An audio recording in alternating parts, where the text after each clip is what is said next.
Les géants sud-coréens de l'électronique Samsung Electronics et SK Hynix peuvent pousser un grand ouf de soulagement. Le gouvernement américain a finalement décidé de remettre sine die son contrôle des exportations vers la Chine des équipements de semi-conducteurs fabriqués aux États-Unis par les deux entreprises.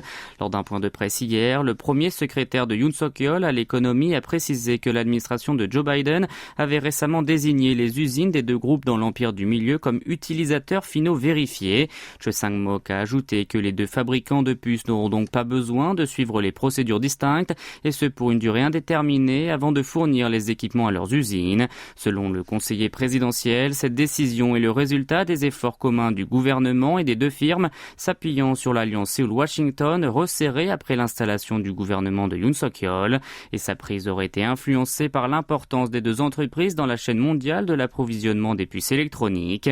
Pour rappel, en octobre 2022, l'administration américaine a donné un nouveau tour de vis au nom de la sécurité nationale.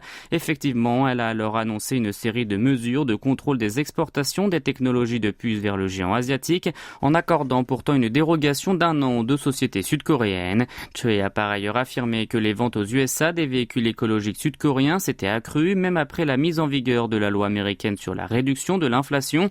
En chiffres, le montant des expéditions de la filière automobile a totalisé 62,4 milliards de dollars entre janvier et août. Le responsable s'est aussi voulu rassurant à l'égard des investissements étrangers dans le pays du matin clair. Selon lui, leur somme déclarée pendant les 9 premiers mois de l'année a bondi de 11,3% par rapport à la même période de l'an dernier pour atteindre plus de 23 milliards de dollars, un record historique.